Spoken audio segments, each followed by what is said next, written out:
click stream again, and we'll see if this thing kicks off. Okay, it's thinking. So you cannot connect RTMP flash server. That's okay. Given at the given IP address, verify the server is reachable. Okay, and so we're streaming now back on YouTube again. It looks like it's trying to anyway. And it's thinking. It says we're live, but I don't see it actually doing anything yet. There we go. Oh yeah, it's internet on my side. It looks like, because it's really coming through really pixelated. Now it just cleared up. Okay, so we're back at least, and so we'll see if anybody else comes back on and tries to connect. I'm hoping that whenever these videos upload, I'm hoping they stitch together. Sometimes they will. Man, what's the matter? I lost all of the chat that preceded this. I've got it here. Tell me what you were looking for. Well, Maximo Soldier. Okay, so we're gonna look that up right now. So it looks like we are reconnected again. Okay, so most people ask. Hi, everybody, again. Most people ask, saved from what? Saved from what is what they're saying. Most people ask. That would be Maximo also. Okay, so he's got the black icon with love, and that'll be easy to find. Okay, so I'm scrolling back up. Maximo, we're looking for your comment here. Okay, there's another one. Okay, he agrees with Christopher. I need to go back further. It looks like salvation is anchored onto Christian concept of the fall. If there was no fall, there would be no need for salvation. That's good points. I think I would like to understand the Jewish understanding of the fall, or the diaspora from the Garden of Pleasure. Do you see the chat again yet? Oh, I see the chat, but it's not the old stuff. It's only since we got back on again. Interesting. Okay, cool. So we lost all of the. Actually, I'm looking at all the chat. Maybe because I'm the one streaming it, it's keeping it in the memory here. But I actually see the old chat, so that's good. Okay. All right. Let's see what we got here. So we're still here. Sorry about the loss there. My internet crashed on my side. In fact, I need to message him, talk for a minute, because I need to send him a message. I remember him saying something about the Jewish view of the fall. And there is no fall. Okay. There are various Jewish interpretations of the book of Genesis. The one I have subscribed to the most is that Adam and Eve did not sin in the Garden of Eden. The word sin is never used until it refers to Cain. And it refers to his jealousy for Abel, but it explicitly says that sin is crouching at the door, but you can master it. So the whole idea of having a fall and the whole idea of being sinful people or whatever isn't Judaism. Okay, we're not born sinful. We're not born, inheriting the guilt from sins, done by Adam and Eve. We don't die because they sinned. We die because we die because death is a natural part of creation from the moment of creation. If Adam and Eve have to take the fruit of the tree of life to live forever, as it says in Genesis 3:20, whatever, okay, if they have to eat the fruit of the tree of life to become immortal, they're already mortal. God made them mortal from the moment of their existence, the moment of their creation. So we don't die because they sin. We die because death is a natural order of life, totally. Not just the Jews, but animals as well. When God says to the animals, "Be fruitful and multiply," when God says to Adam and Eve before the quote-unquote fall, "Be fruitful and multiply," it's to replace themselves. So the whole idea of Adam and Eve brought death into the world, we die because they sin, because we inherit their guilt, so we're born in sin, born with guilt, isn't Judaism's view of the book of Genesis stories. So that's one reason why we don't see Maximo Soldier. There are many interpretations. Which one is the truth? See, in Judaism, you can have multiple interpretations, and they're all the truth. Okay, you're assuming that there's only one interpretation to a biblical text, but and they can contradict each other, but as long as they don't contradict the most basic values and ethics and theology of the Bible, there's a lot of freedom in Judaism you don't get in Christianity. Okay. At any rate, let's see. I wish I could remember what else he said. Well, he's watching. Maybe we can get him to retype it if there's something that we forgot to discuss. That'd be good. Okay. All right. Good. Grant, fathers avot shall not be put to death for sons, banim. Neither sons shall be put to death for the fathers. Every ish bechet o yumatu, every man will be put to death for his own sin. Exactly. That's the point. Mm-hmm. So, anyway, and when you say, Rosalie says, 2 Jews, 3 opinions, okay, you know what that's really about? What that is really about is how Jews study. Right. They think it's because they can't make up their mind, but that's not the case at all. It's just the opposite. That's not really what it refers to. It's just 2 the Jews, opposite. 3 opinions means that the way they study is one person states the premise, the other person takes the opposite view, they argue back and forth, and they come up with a third opinion, which is the synthesis of the thesis and the antithesis. And I think that's beautiful. The opposite of the thesis, and then the synthesis of their discussions and arguments back and forth. That's wonderful. That's how a good marriage would work. I mean, that's how all marriages are supposed to. That's for sure. That's right. It's like there's 2 people, but there's a third opinion there. You're right, Rosalie. It is a joke, but it's the kind of joke that has a little bit of an element of truth, but people misinterpret that truth. Right. Okay. Yeah, Maximum, I think we answered that when Jesus was a man, a religious Jew. If we go by the Synoptic Gospels, what's Jesus to Judaism? Nothing. Okay. What is, real quickly, on Facebook Live, Tikva Leitner, hope I said that right, says, have you covered what saved means? Oh, yes, that's a very important point. Okay. Which I think somebody even asked on the previous chat that before we went down. Saved from what? Right.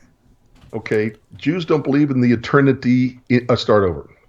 Jews don't believe in the eternal nature of the punishments in the next life for the unrepented sins we committed in this life.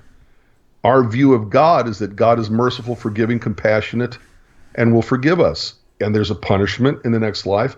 And the punishment fits the sins, the unrepented sins that we committed in this life. But when the punishment is over, as it says in Ecclesiastes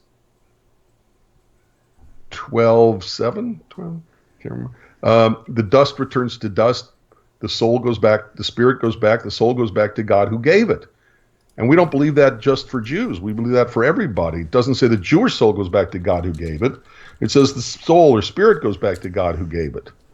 Okay. So you're judged on your behavior, not on your belief system. Even though beliefs lead to behavior, it's your behavior that you're judged by or judged on.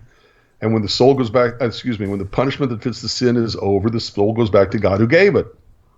Okay, so, and you know, I've talked about this repeatedly, William. Okay, a lake of fire to burn what? Right. If the flesh and blood, the material of the body, goes back to the dust, the earth from whence it came, what is there to get burned? The spiritual stuff can't burn. It's not physical. The soul is purely physical. Start over. The soul is purely spiritual, just like God is purely spiritual. So the idea of burning is weird. Okay. At any rate. Let me read something to you, if you don't mind. Yes. Okay, this is from Adriana Polari. She's a Christian, not mainstream. She's been kind of following a lot of my comments and some of the shows. She doesn't really engage in the shows, so that's why I want to read this one, because I haven't seen her really comment before. It says, Jesus died for everyone, Jewish and Gentiles, for the ones aware of what he has done, and for the ones who are not aware, for the ones who can understand, and for the ones who cannot. Discussing who is going to heaven and who is going to hell is ridiculous enough. No one can boast or point fingers to anyone who is saved and received the grace. Shut up. Love others and let the rest of it go to God. So but that assumes that God changed his mind or that God lied. Right. When God said every person is to be put to death for his own sin, that no one else can die for your sin, right? Either that was a lie or God meant what he said. So you can't have it both ways. You can't say, well, God doesn't change his mind, okay, and then have verses like that we just read, Ezekiel 18, Deuteronomy 24:16, and Exodus 32. 32 or 31. I don't remember. Okay, but we already talked about it. So her statement may sound nice, but it's still based on an assumption that's not biblical. Right. Agreed. Mm-hmm. So let's go back to saved. Okay, for Jews, we don't really talk. Look, you pick up the Bible and actually read it. It's not really about how to get to heaven. There's no place in the Hebrew Scriptures that says, if you want to go to heaven, here's what you must do. Okay, the Bible and Judaism is about how to live this life, how to treat each other, how to relate to God. Okay, it's God's expression of God's will for us, which is the commandments, the mitzvot, the 613 commandments. Okay, it's how to live this life, not about how to get to the next. Mm-hmm. Okay, we do what we're told, supposed to do in this life. The next life takes care of itself. The emphasis of Judaism is not how to get to the next life. It's how to make this world a better place. Okay, so saved from what? There's nothing to be saved from. Okay, there's certainly no hell, even though there is a punishment, but the purpose and function of the Bible is to tell us how to live now, not how to get the ticket to get into heaven, to get past the guy at the pearly gates or whatever. Okay, so, there's a professor of mine, he even wrote a book on this topic. He said that Judaism and Christianity are two different people, each having different assumptions, okay, each having different approaches that are talking to different people about different issues. It's not apples and oranges, it's apples and trucks. Okay, we're different people, we have different assumptions, we have different ideas, different approach to life, living, birth, death, sin, sacrifice, atonement, Messiah. Okay, totally different. And we have different concerns. And they're totally different. You said it really, really well by saying it's not comparing apples and oranges. It's comparing like apples with trucks or swimming pools. It's like they're not related at all. Exactly. It's not like it is. Right. Right. Exactly. It is just. The belief system are mutually exclusive. You can't believe in both at the same time. Either another person can die for your sin or another person cannot die for your sin. Mm-hmm. Either we're born guilty of sins of Adam and Eve and that's why we die, or we're not born guilty and we don't die because Adam and Eve sinned. You can't have it both ways. Okay? For I am God and not a man, Hosea 11:9. Okay? Or Numbers 23:19. You can't have it both ways. Mm-hmm. You can't say God became a human or a human became God. Oh no, our Bible says that can't happen. Doesn't happen. God promises, because the what's it called? Prevalent idea in pagan idolatrous thought in the Greco-Roman world of the Mediterranean was a confusion between God and humans. Okay, the statement. His mother was human, his father was God, is a statement that accurately describes the Christian view of Jesus, but it also accurately describes the view of pagans of Hercules or Perseus, right? Okay, or Dionysus. Okay, Perseus and Dionysus did not come into the world out of an active sexual activity, therefore it was like a virgin birth. So, yeah. At any rate, it's two ships that don't even know the other one exists. They're on different oceans.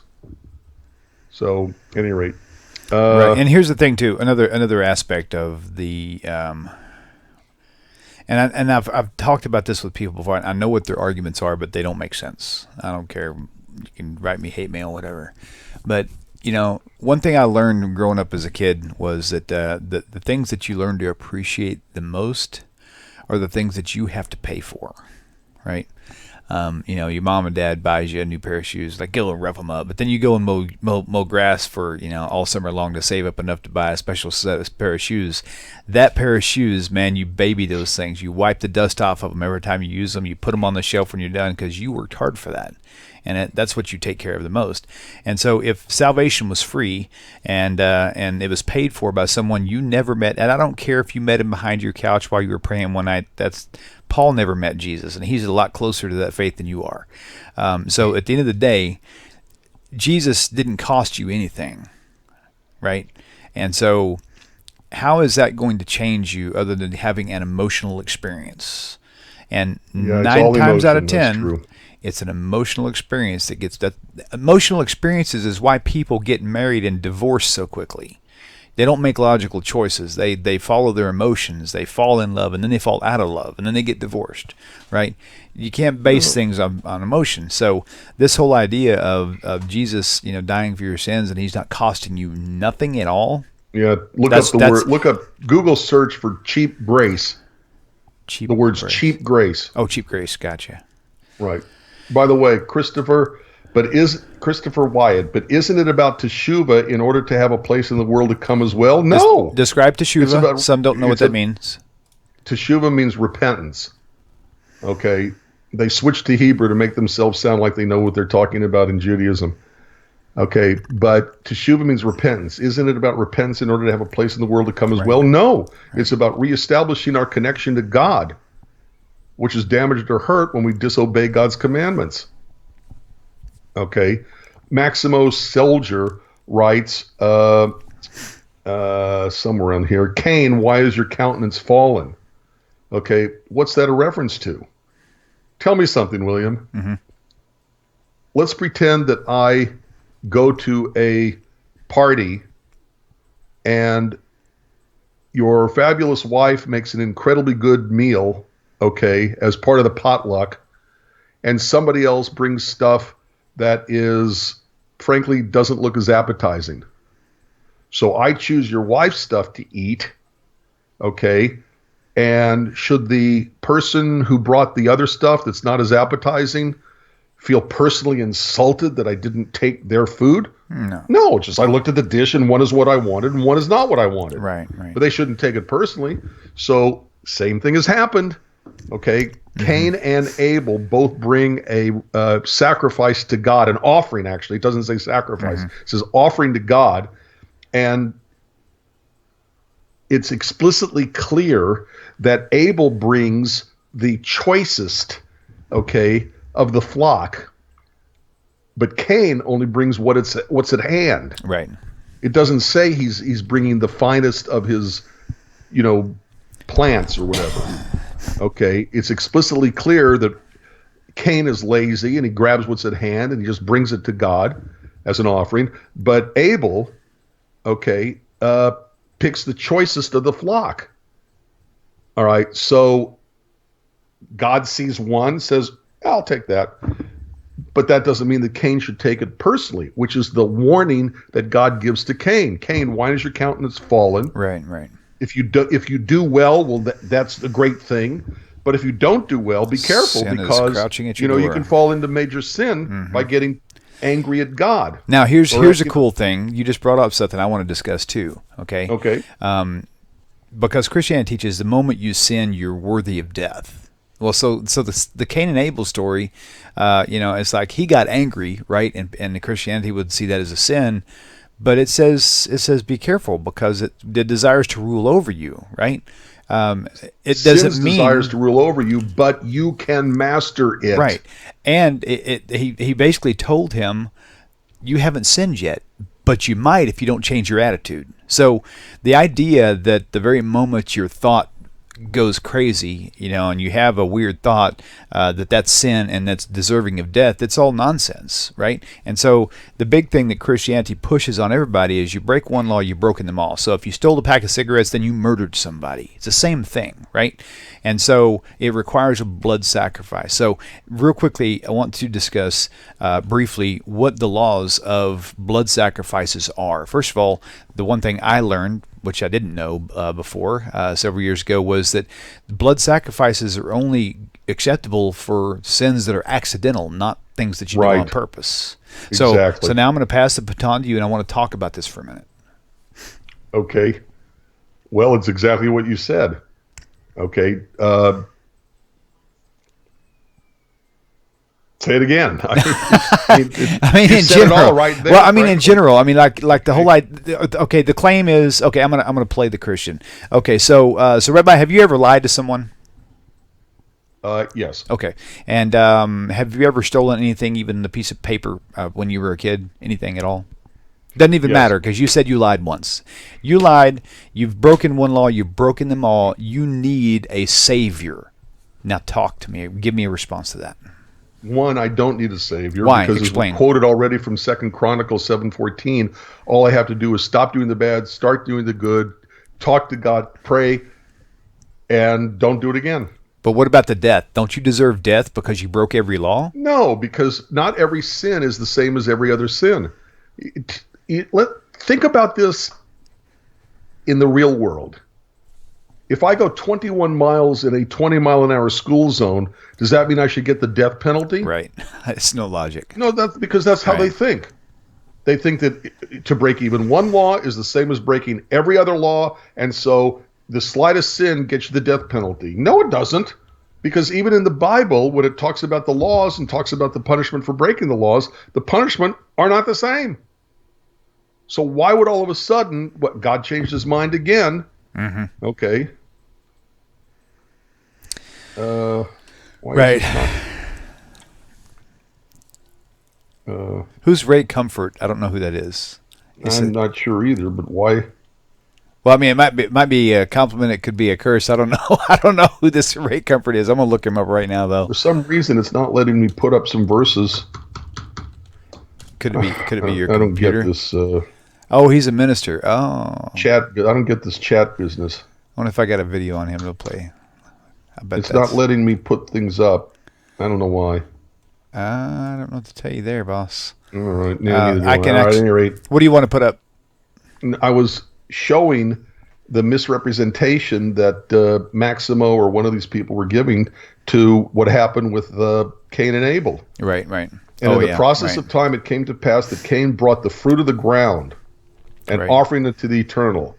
And Abel also brought of the firstlings of his flock and the fat thereof. Firstlings are considered the higher like veal. offering. So it's the special stuff that he brought, whereas Cain brought of the fruit of the ground. Right. Whatever came up out of the ground. There's nothing special about it. Right. So of course God picks the firstling of the flock and the fat thereof because it's more appetizing, or it's more special. It's a greater gift. Okay, but at any rate, that was in reference to something that was up on the. Wow. That's me trying to do the same thing. Okay, I got to comment on something here. By the way, yes. Cocoa Food somewhere. I can't find it. Well, let's stick with Cocoa Foods that you're looking. Leviticus 17:11 wrote says something, and I was going to comment on it. Well, here's something else that they wrote. The same person. It doesn't say, Leviticus 17:11 say that all sacrifices have to be placed on the altar if you offer a sacrifice. If you yes, it don't, does. Right, okay, and it says that the blood goes on the sides of the altar, which is kind of like obvious because if you put it where the blood, if you put the blood where the meat goes to be burned, the blood being liquid would put out the fire. Right. Duh. So. Right. Yeah. Interesting. Wow. All right. By the way. Yes. We're not yet done. We still have everybody here. And I want to interrupt us by talking to our public. Do you know what's coming, William? No, not even the slightest, actually. Do you have a fear of what's coming? No, nothing scares me these days. Yeah, well. It should? Let's talk for a minute about how we donate to Tanakh Talk. Oh, my God. Let's talk about how everybody who listens to Tanakh Talk, not just my stuff, our stuff, your stuff, but everybody who's videotape, what's it called? Recorded.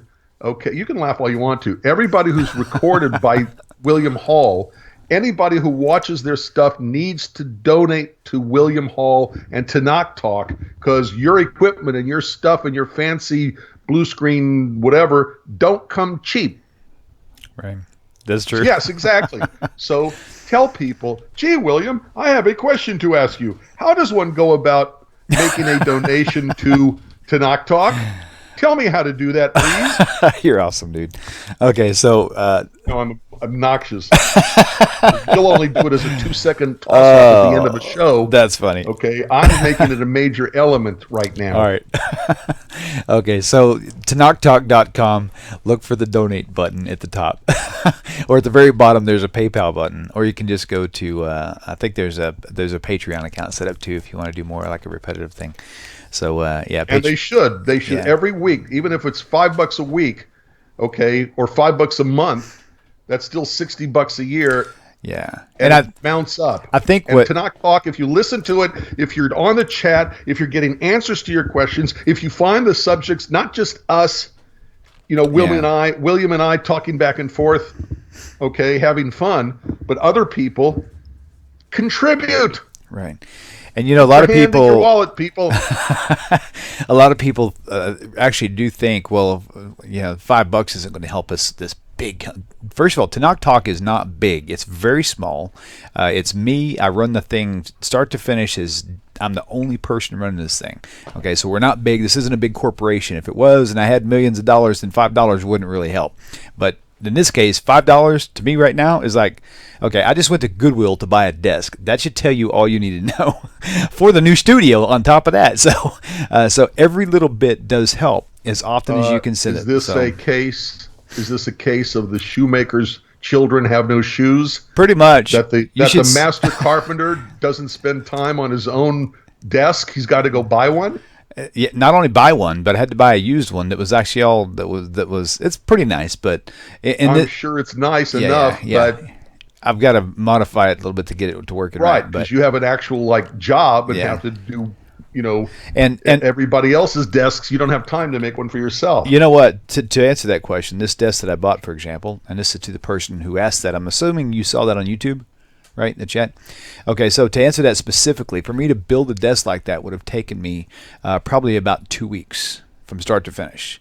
So for me to work 2 weeks, I would have to take off work for 2 weeks to build a desk, right? Losing 2 weeks worth of income. My income is the only income that comes into this house. My wife is a stay-at-home mom. And William. So it's really ironic, but there's no way. How much was that desk? $40. That you bought for use on Tanakh Talk. $40. So $40 has to come from somewhere. Right. It has to come from someone. It has to come regularly so you can afford to buy stuff to keep not just this show, but everybody's show that you broadcast on the air. So that's we lost 3 people now no longer watching because I'm going to open my big mouth. Tough. That's okay. That's okay. All right. So let's now that we had our pitch. Thank you. Get off your tushes, reach into your purse and wallet, and go make donations. Again, William, tell me again how to make a donation to Tanakh Talk. Oh, that's funny. They can rewind the video and watch it. No, tell me now again. TanakhTalk.com. I'm watching on YouTube. There's no place on YouTube to donate. Okay, TanakhTalk.com. Thank you. TENAKTLK.com. There you go. I'm sorry, you said that too fast. TENAKTALK dot com. Thank you. .com. TanakhTalk.com.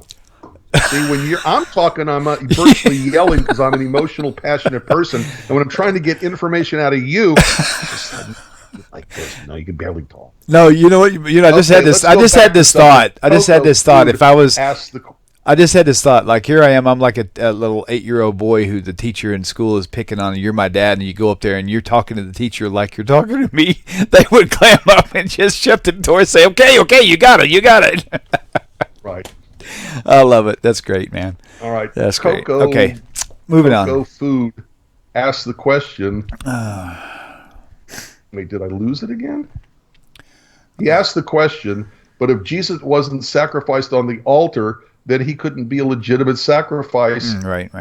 Well, first of all, you're right, but Jesus also wasn't a lamb. Okay, he was a human. and it was the human part of Jesus that died on the cross. So the basis of Christian theology is nothing but a human sacrifice anyway. Right. Okay. And God calls human sacrifice an abomination and something he hates. Insert. And it was a sacrifice that didn't stay dead. So it's not a sacrifice at all. Right. And the minister, a minister I know talks about, well, Jesus was God who put on a coat of flesh. So when he died, all he did was take his jacket off? Right. I mean, that's not, okay. So you're right, Cocoa Food, but it's even worse than that because he wasn't this, a human being is not a viable, usable, kosher sacrifice according to God's own word, unless, of course, you think God changed his mind again. Mm-hmm. By the way, Mitzvah Golem says, just say that you will send us a gift for your donations. Tanakh Talk is your gift, man. If you saw my schedule, you wanted me to make a gift to give to people, I would love that idea, but maybe whenever Tanakh Talk goes full-time, when there's enough donations coming in where I can spend all day there. But they have to be reliable donations. Right. And I'm not laughing in a bad way because I do like the idea of doing it, but it's not practical right now because I just don't have that much time or the resources to do that. So anyway,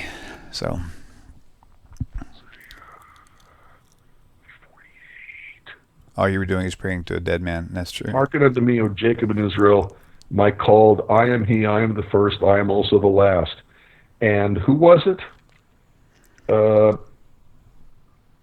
R.I.P. Ammo. Isaiah 48:12-16. A Christian said this was the triune God. No, it's actually the opposite of it. Okay, because Isaiah 48. Now I forgot already what the verse was. Let me go back. Isaiah 48:12. Okay, Isaiah 48:12. Hearken unto me, O Jacob and Israel, the one who is called. I am he, I am the first, and also I am the last. Well, if I'm the first, I have no father. If I am the last, I don't have a son. Right. Good point. Mm-hmm. And in another place in the Bible, it says, I am the first, I am the last, and besides me, there is no God. So if I am the first, I have no father. If I am the last, I have no son. If besides me, there is no God, it means I don't share being God with any other persons. Right. Okay? To use the Christian, vocabulary. Rabbi, so sit tight. Yeah. I'm going to hang up and call you right back because it's just breaking up on you. Just sit tight. Hang on. And recall.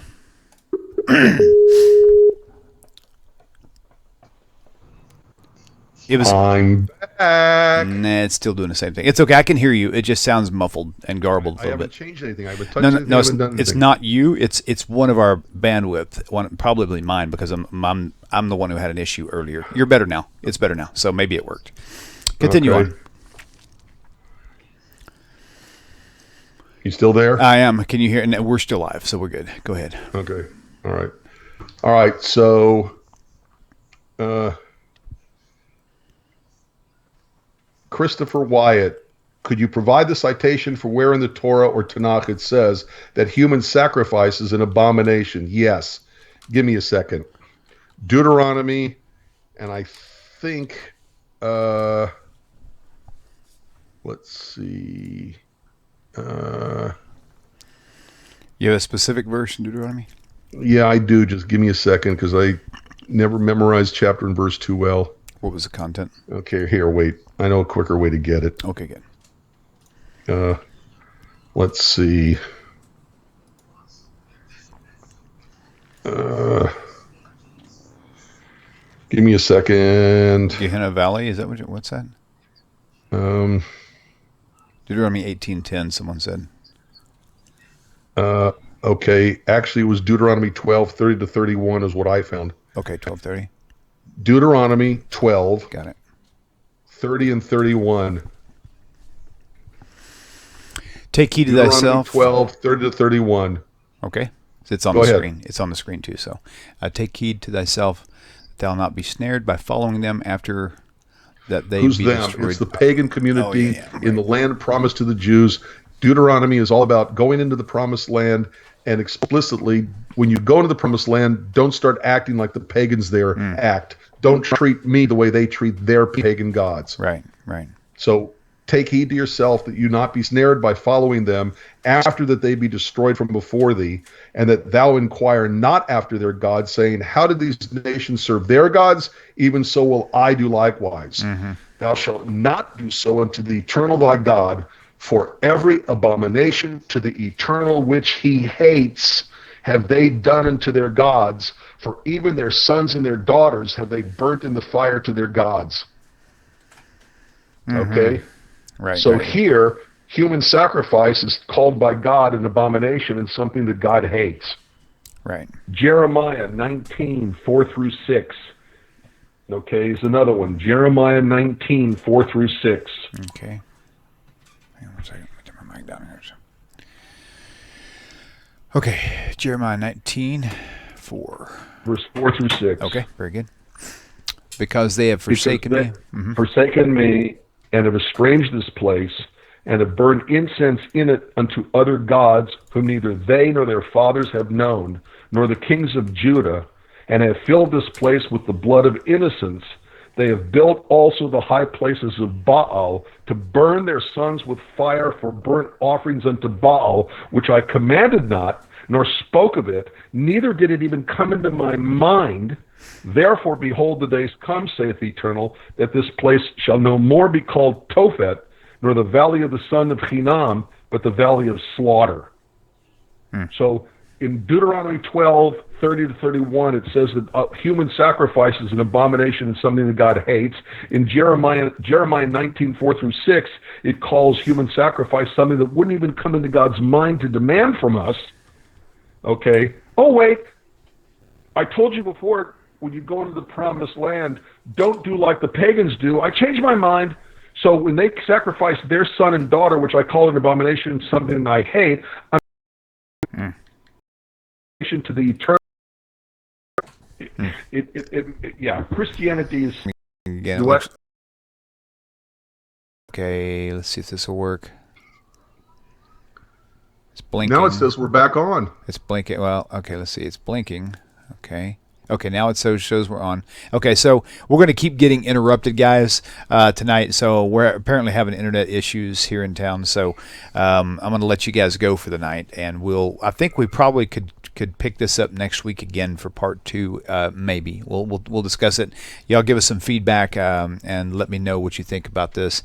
Comment on Facebook or on YouTube. Either one's fine, and we'll try to follow along with all your comments. But meanwhile, we're going to go ahead and cut it off here because I'm watching the bars on my signal, and it's just going up and down, and it crashes, and it comes back on, and it blinks, and it crashes, and it's not the normal routine. So we'll let you guys go for tonight. Rabbi, thanks for coming on. And my pleasure. Sorry we're having the problems, people. Yeah. It'll be good. We'll get it fixed out. I'm exploring some other internet options, by the way, that might be a pretty dramatic increase in speeds. So that'd be nice. We shall see. So shalom, everybody. We will see you same time, same place next week, Hashem willing. Take care, everybody. Bye. Is it playing? Oh, it would help if I had the right mouse, right? There it is. Hey, cool. Bada boom, bada bing. See you later, guys. Shalom, shalom.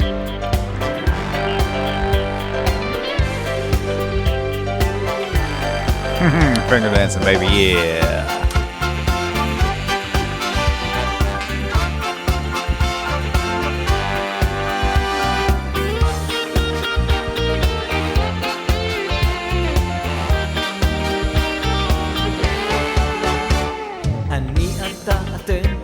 תמיד כולם ביחד, חשוב מכל חשוב והכרחי להיות ביחד. איפוק זו העוצמה, ויתור זו הגדולה, השאיפה והכמיהה. אני אתה אתם תמיד כולם ביחד, חשוב מכל חשוב והכרחי להיות ביחד.